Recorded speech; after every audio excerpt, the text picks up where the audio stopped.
would like to, that's called precatory language. In the will, you need to say, I hereby leave my piano to my son. I leave my car to my daughter. And of course, you name them. So you're very specific. You don't say, if I don't make it. That's another thing is we sometimes see wills when people go on vacation and they'll grab some stationery from the room and they'll write, if I don't make it back from this vacation. Well, that's called contingency language or precatory language. It has to be direct. This is my last will and testament. I hereby nominate so-and-so as my executor, and I want to leave everything to my wife. If my wife does not survive, I leave it to my 5 kids equally.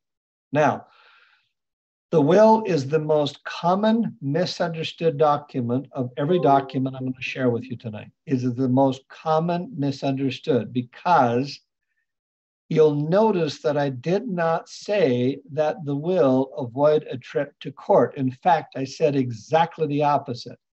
I said, when you have a will, we go to court, and now the court knows who the executor is going to be. If you don't have a will, we go to court and they appoint an executor. Either way, we go to court. Most people, most laymen, if you ask them, how do I avoid probate? 50 or more % of them will say, you need to have a will. Now, most of you listening to me today know somebody who died with a will and their estate went into probate and you can't figure out why. Because in your mind, a will avoids probate. The existence or lack of a will has nothing to do with the cause of probate. Nothing. Zero. Zip. Now, by the way, if you remember one thing from what I say tonight, that's the most important thing I just said. The existence or lack of a will has nothing to do with the cause of your probate. I'll tell you what causes probate in just a minute. I want to cover something else. For those of you who have minor children, the will becomes a perfect and only document to nominate a guardian. In my opinion, the primary purpose of a will is not to tell us where your estate goes. 99% of the time, where you tell us the will distributes the estate, that's where the estate was going to distribute it anyway. In other words, when you say, upon my death, I want everything I have to go to my wife. Upon my death, I want everything I have to go to my husband. If you die without a will, California community law says it's going to go to your spouse anyway. And then you say, but if my wife or my husband did not survive me, it goes to my kids equally. If you don't have a will, the state of California is going to give it to your children equally. So you're writing a will that does exactly what the state of California is going to do if you didn't have a will. However, they don't know who you wanted to raise your children. So that's why I say the most important part of a will is nominating guardians. And when I ask clients, where do you want your estate to go? Who do you want the executor, trustee, and agent to be? They'll give me the answer very quickly. And when I ask about guardians, they pause. And appropriately so, because these aren't assets that come and go. These are little children that need to be raised the way you want them raised and taken care of. And so who is that person? And is it a couple?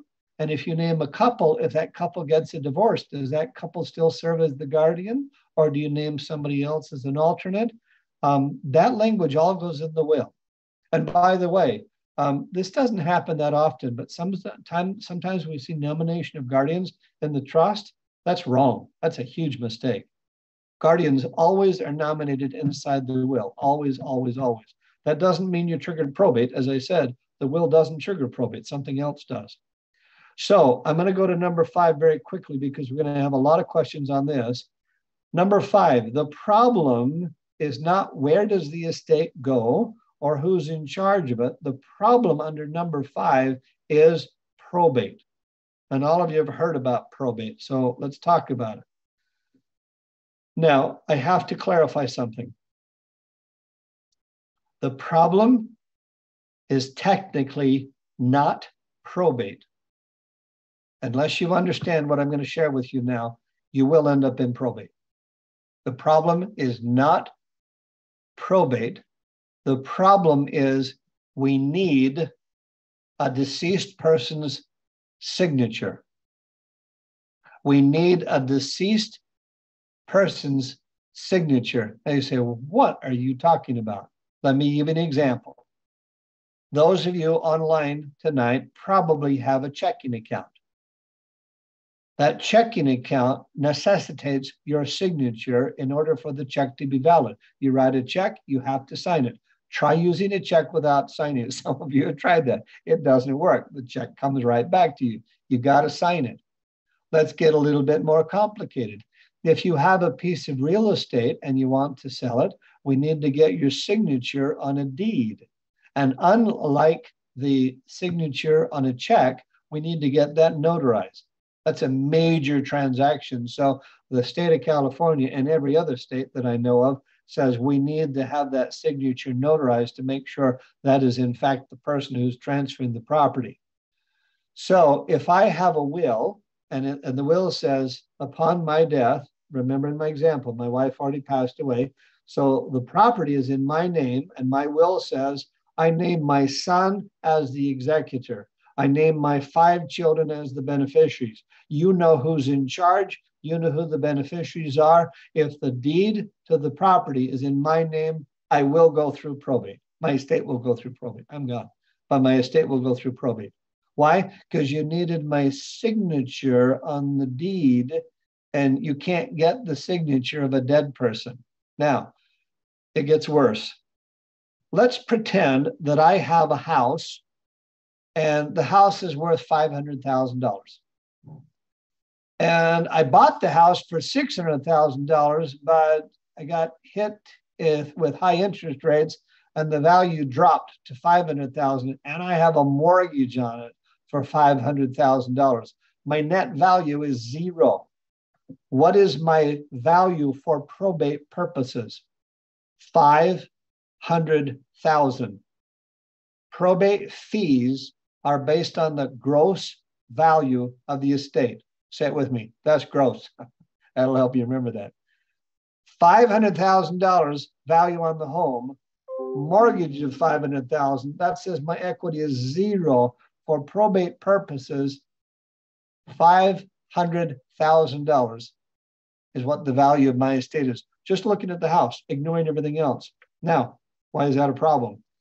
Because when I pass away, a $500,000 asset is going to trigger a probate fee of $50,000. Let me say that again. 50, 50, comma 5, comma 000, $50,000. That's the probate fee on a $500,000 estate. Now, in my example, I got a big problem. Well, I have a big problem. My kids have a big problem.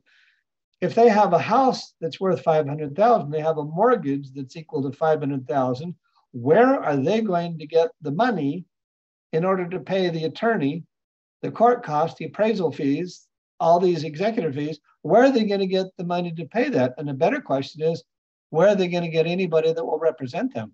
They won't. They can't. They can't afford it. So they'll just let the house go and the bank will take it. So when you hear people say, my mom and dad's estate went into probate and I got nothing, those are not exaggerated statements. That is often the case. When you're paying net based on gross, you got a big problem. Got a huge problem. So how do we solve that problem? The document here is now a trust. Now, let me catch you up to speed. Number 1 was Advanced Healthcare Directive. Number 2, HIPAA authorization form. Number 3, immediate financial power of attorney. Number 4, will. Now we are at a very complicated document called a living trust.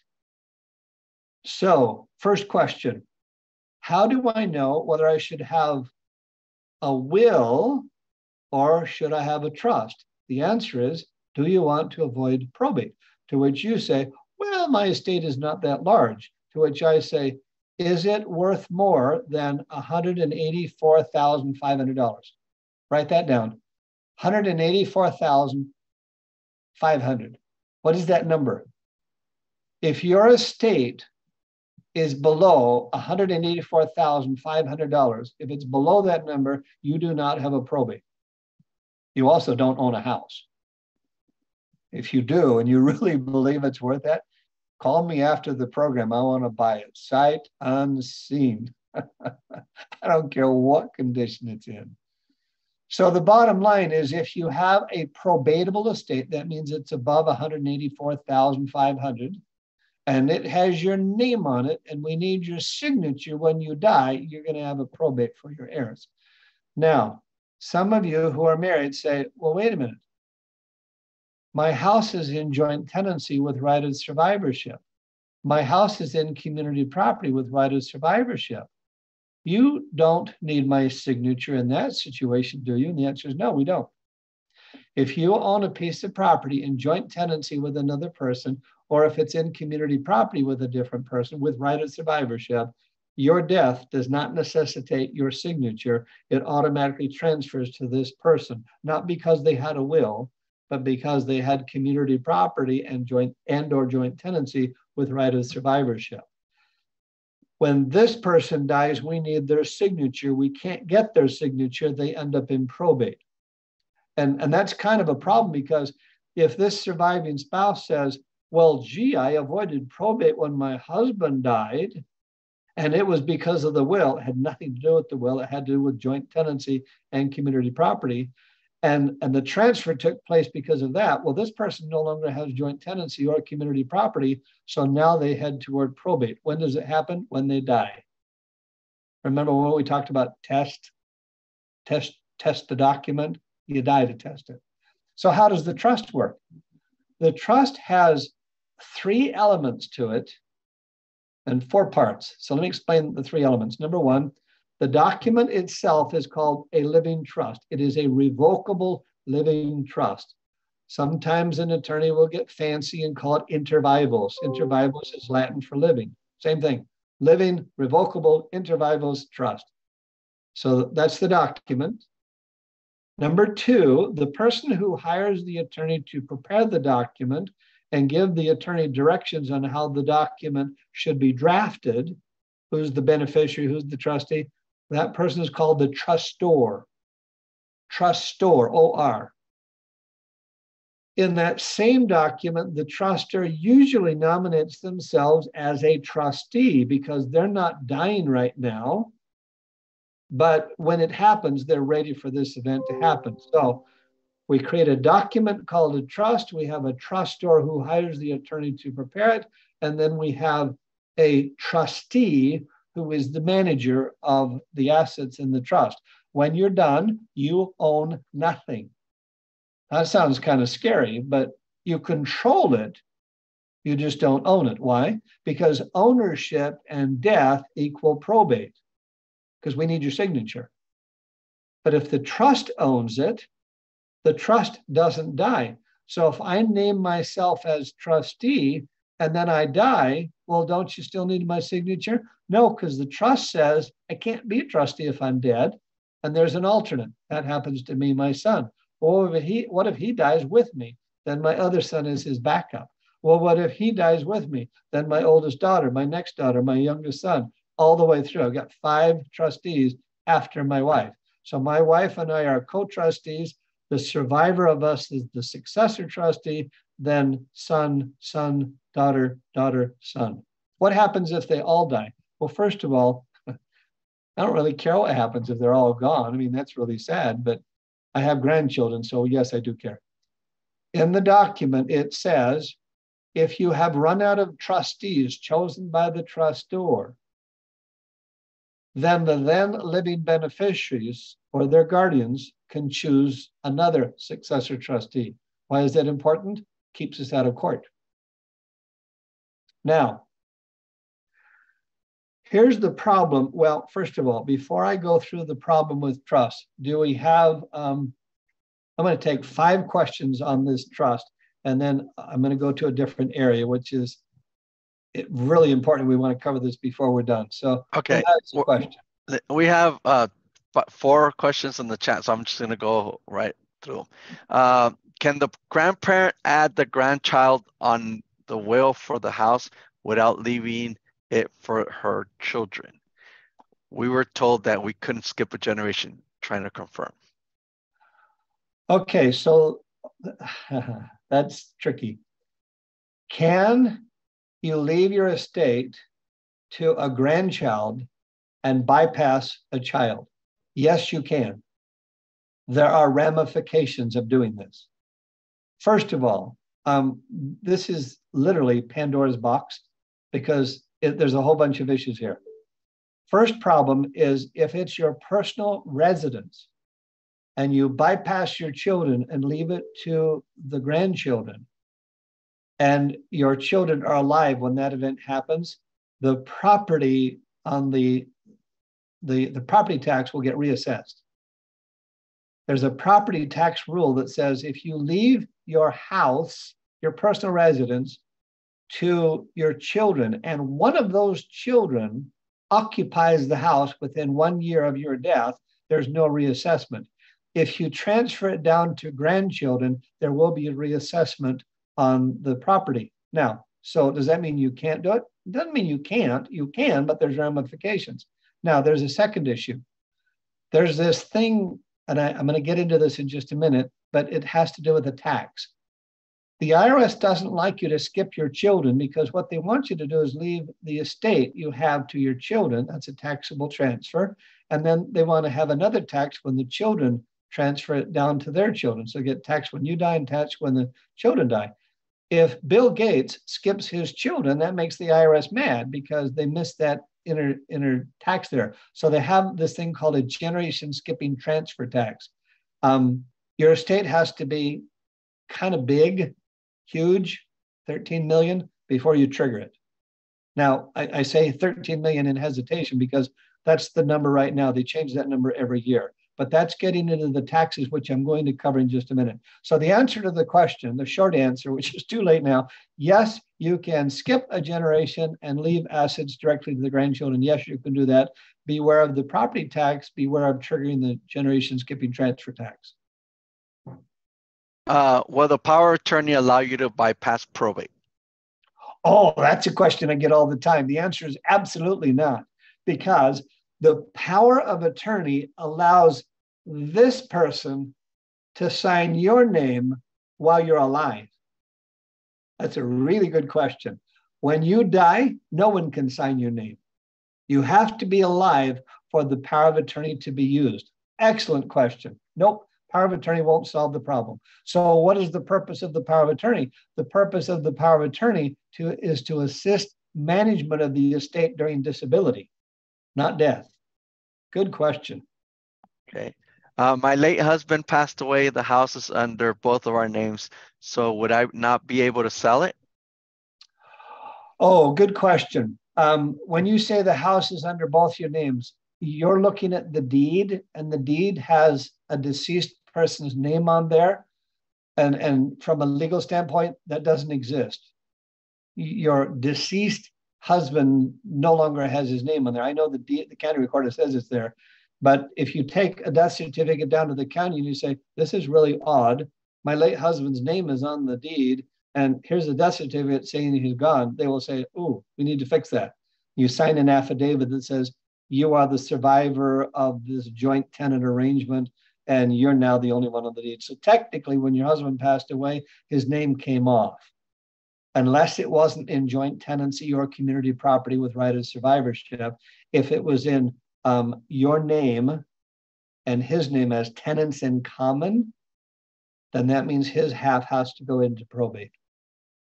You look at the title to the deed. It's either going to say tenants in common, or it's going to say community property with right of survivorship, or joint tenancy with right of survivorship. And if it says nothing, it's tenants in common. That's a probate. And I hope and pray it's not. I hope it's joint tenancy with right of survivorship, which means the property now belongs to you and you can sign and sell it and transfer it. Good question. Two more. Does the home have to be paid off before you place it in a trust? Oh, good question. Absolutely not. The reason why people ask that question is they're afraid of the due on sale clause on the mortgage. There's a provision in the law that says if a mortgagee is transferring their property into a trust for the purpose of avoiding probate, like what we're talking about, then they cannot call the loan. They are prohibited from calling the loan because the beneficial interest is identical. It's the same as it was before. So they can't call the loan. So the short answer is yes, no problem. And then I think you answered this one on the... No, you don't have to pay your mortgage off. Yes, it's okay to transfer the property to the trust. Yeah, perfect. And then I think you answered this one under the common law in California, I think. It says, I'm not on the deed for my home, only my husband is. If something happens to him, will it still go to me automatic, or how do I get my name on the deed? Number one, it will not go to you automatically. It will go into probate. And this is probably time to clarify something about marriage in California. We don't recognize common law marriage in California. You can live with somebody for 100 years. It doesn't make any difference. You are never legally married to them until you go down and have the preacher or somebody marry you officially. We don't recognize common law. So no matter how long you have been married to that person, if your name is not on the deed, it goes into probate. Now, does that mean you won't get the property? No, you could go into court and say, Your Honor, we lived together and it's been a long, long time, and or you can say we're married. You can give them your best pitch, and maybe the judge will let you have the property, but no guarantee, none whatsoever. And in fact, if there are children, if you have a married couple and there are children and the deed is in the husband's name, they will allocate the property between the surviving spouse and the children. That is not uncommon at all. So the answer to the question, how do you get your name on the deed? You give your husband an ultimatum. You say, you got two choices. I need my name on the deed, or you sleep in the garage tonight. I hope your husband isn't listening. That kind of ruins the surprise. No, I mean, he's willing to do it. We just honestly just didn't know how. That's how you do it. A quick way to do it, you go to a title company during noon when the bosses are gone, and you say, I need to have a new deed with my name on it. Will you prepare me one? And they will say, no, we can't do that. You got to through escrow. You say, how about if I just slip you $100 for lunch and you just prepare the deed? And they say, oh, okay. I hope nobody's listening from a title company. But do not do this. People do this all the time. They go down to the county and say, I want to change the deed. The county records documents. They don't produce documents. They record them. So they won't help you. Don't go down there and ask them. Go to a title company. You can have an attorney prepare it, but kind of an expensive document. So I would recommend going, or unless you say, well, when we get the property in both of our names, we want to avoid probate when we die. Then you have a trust, and the trust puts it in the name of the trust, and then both of you are beneficiaries. Okay. One more question, I think, from Monica. It says, my husband's American and I'm a visa holder. We are both on a deed. Do we need to put all real estate on as owned by the trust, or do mutual funds, etc., also need to be owned by the trust? Well, first of all, for the person who asked this, you need to pursue this a little bit more than I have time to explain. But in your trust, you need what is called a Q-dot provision. QDOT stands for Qualified Domestic Trust, Q-dot. There are some restrictions when you die, leaving an estate to a non-US citizen. And the way you get around that is you create this special trust agreement called a Q-dot. And so I'm telling you, oh my God! Wow! Wow! Oh my God! Hold on! We're making match. Wait. Let me see. Let me see. Wow! Okay, come on, guys. Let's see. Let's see what is happening. What? Let's. And you say yes, and they say, oh yeah, we need to put a Q-dot in there. But it's one of those things where you kind of have to know what to ask for before you get it. And then Sandra has one last question, and I know there's a couple more, but we'll take them at the end because I know you wanted to go into tax, I think, or something. So yes. Sandra? Yes, I have a question. So for the living trust, I heard that you can include all of your it would be all your checking account, your banking account, and cars, everything that you own, you can put that in the living trust. Is that correct? That is correct, with one exception, and this is a huge exception. You cannot put a retirement account into a living trust. You cannot. Now, my mother was an English teacher, so I just heard her say something. She's been dead about 20 years, and I just heard her in my ear. I said, cannot. You should not. You can. You can go to the custodian of a 401k and say, hey, transfer all that into my trust. Name my trust as the beneficiary. You can do that. There'll be some serious income tax consequences of doing that. So you should not do that. But everything else you said is correct. Everything else can and should go in the name of the trust. In fact, some people say, well, I've got a little checking account here. I don't know that I need to bother to put that in the name of the trust. That's not going to go through probate anyway.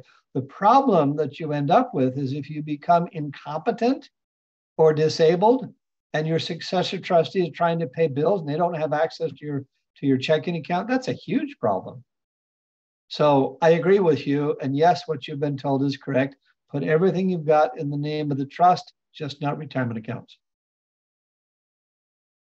Perfect. And I think sorry, Robert, I skipped one person, but we'll hold off that question until after, if you want to finish on the tax stuff, and then we'll. Okay.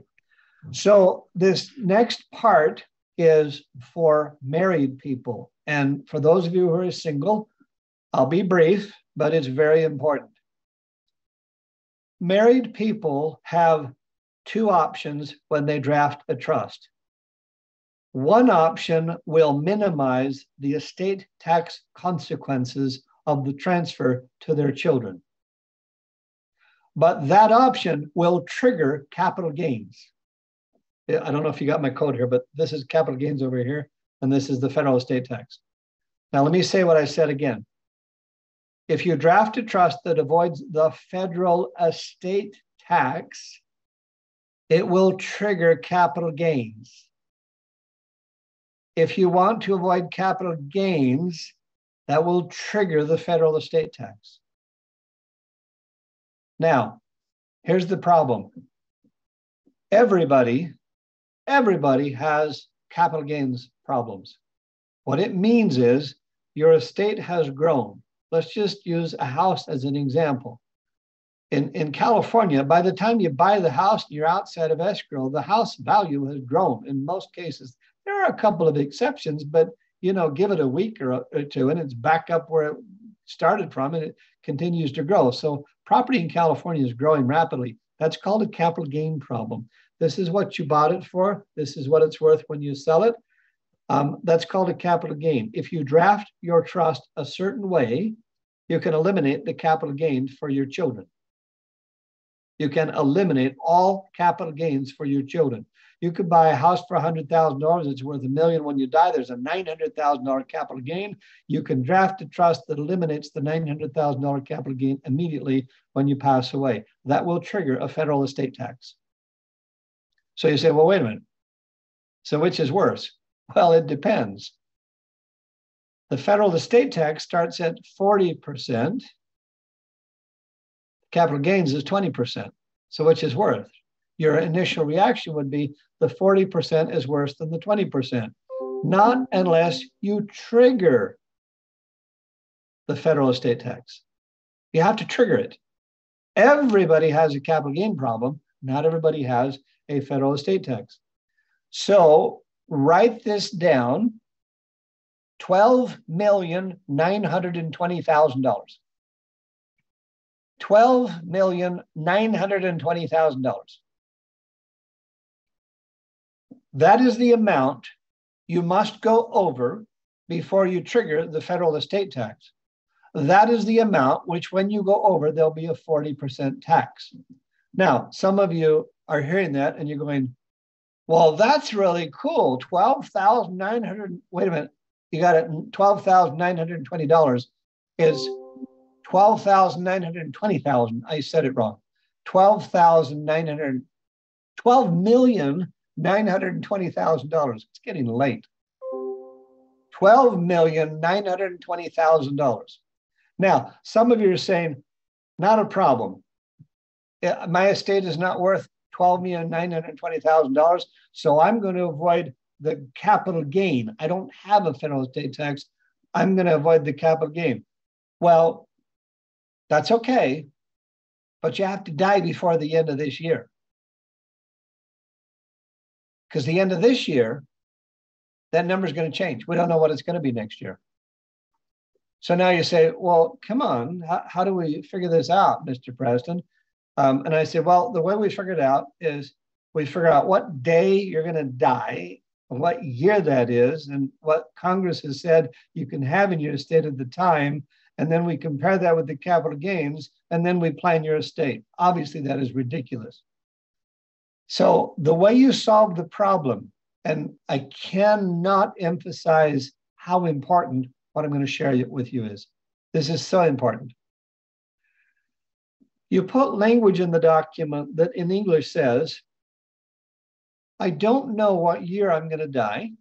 I don't know what the size of my estate is going to be. So I don't know whether I've exceeded the 12 million mark. I don't know if I've exceeded that. I don't know what my capital gains are be. I don't know. I don't know what the size of the estate is going to be. I don't know all this. So I'm going to wait until the first of the two of us, remember I said this is for married couples. I'm going to wait until the first of the two of us dies. I'm going to wait until the first of the two of us dies, and the survivor, whichever one survives, will make the decision at that point. Now, what is your advantage? Well, you know who died first. You know what the size of their estate is. You know what the exemption equivalent is. Is it higher or lower than the 12.9 number we talked about? Do we have a capital gain? Is that bigger than the federal estate tax? You know the answers to these questions at that point. This is very similar to going to the horse races and waiting until the horse race is halfway over, and then you go place your bets.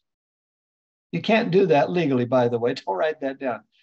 But you're waiting until the first spouse dies to make the decision of which of these two you want to solve, which of the two taxes. So you don't have to figure out in advance. Now, here's the frustrating thing. When married couples go in to see an attorney, they say, I want a trust that avoids probate. They will give